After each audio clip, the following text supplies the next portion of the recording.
નમસ્કાર મિત્રો, સ્વાગત છે તમારું અમારી યુટ્યુબ ચેનલમાં। તો મિત્રો, ખેડૂતોના ખેતરમાં જે ઊભો પાક છે તે પાકને વન્ય પ્રાણીઓથી બચાવવા માટે ખેડૂતોએ પોતાના ખેતરની ફરતે જે તાર ફેન્સિંગ લગાવ્યું હોય તો તાર ફેન્સિંગ લગાવવા માટે મિત્રો અહીં સહાય આપતી યોજના છે। તો આ યોજનાના નિયમોમાં ઘણા બધા ફેરફાર કરી દેવામાં આવેલા છે।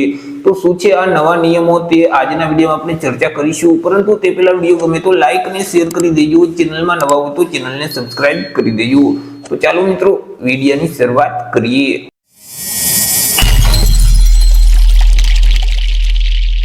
તો મિત્રો, આ જે ઠરાવ છે તે ગુજરાત સરકારનું જે કૃષિ, ખેડૂત કલ્યાણ અને સહકાર વિભાગ છે તેના દ્વારા જાહેર કરવામાં આવેલું છે। ખેડૂતોએ પોતાના ખેતરની ફરતે પાક રક્ષણના હેતુ માટે તાર ફેન્સિંગ બનાવ્યું હોય એટલે કે કાટાળી તાડની વાડ બનાવી હોય તો તેમાં જે સહાય આપતી યોજના છે તે યોજનાના નિયમોમાં ફેરફાર કરવા માટે અહીં સુધારા ઠરાવ બહાર પાડવામાં આવેલું છે। ચર્ચા કરી લઈએ કે કયા કયા નિયમમાં ફેરફાર કરવામાં આવેલા છે। તો એ મિત્રો, કાટાળી તાડની વાડ બનાવવા માટે જે સિમેન્ટના કોન્ક્રીટ થાંભલા ઉભા કરવાના થતા હોય છે તો તે થાંભલાની સાઈઝ છે તે અગાઉ મિત્રો 2.50 મીટરની ઊંચાઈ ફરજિયાત હોવી જોઈએ, 0.10 મીટરની જાડાઈ અને 0.10 મીટરની પહોળાઈ ફરજિયાત હોવી જોઈએ તેવો નિયમ હતો। પરંતુ આ નિયમમાં હવે ફેરફાર કરી દીધેલ છે। એ મિત્રો, જે થાંભલાની ઓછામાં ઓછી જે ઊંચાઈ છે એટલે કે 2.50 મીટરની જે ઊંચાઈ છે તેમાં મિત્રો હવે 25% સુધીની છૂટછાટ આપવામાં આવશે। મિત્રો, અહીં જો તમારે સિમેન્ટના કોન્ક્રીટ થાંભલા ન લગાવવા હોય તો અહીં મિત્રો અહીં ગેલ્વેનાઇઝ અથવા તો લોખંડના ISI માળખાવાળા થાંભલા છે તે તમારે લગાવવાના રહેતા હતા।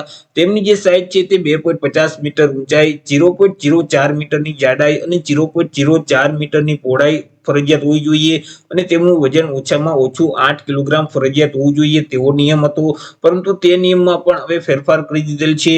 અહીં ખેડૂતો ગેલ્વેનાઇઝ અથવા તો લોખંડના ISI માળખાવાળા થાંભલાને બદલે ખેડૂતો પોતે પોતાની પસંદગી મુજબના થાંભલા અથવા તો એંગલનો ઉપયોગ છે તે કરી શકશે।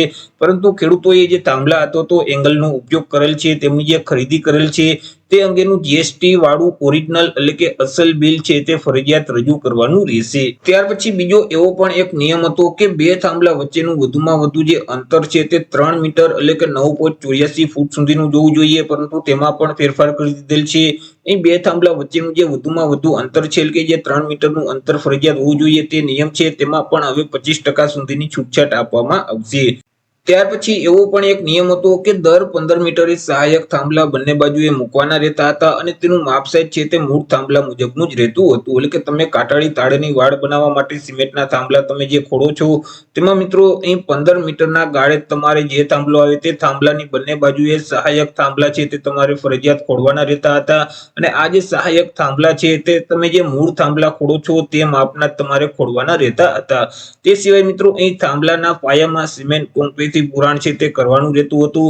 એટલે કે અહીં તમે જે થાંભલા ખોડો છો તેમાં મિત્રો જે પુરાણ છે તે સિમેન્ટ કોન્ક્રીટ થી જ કરવાનું રહેતું હતું। પરંતુ તેમાં પણ હવે ફેરફાર કરી દીધેલ છે।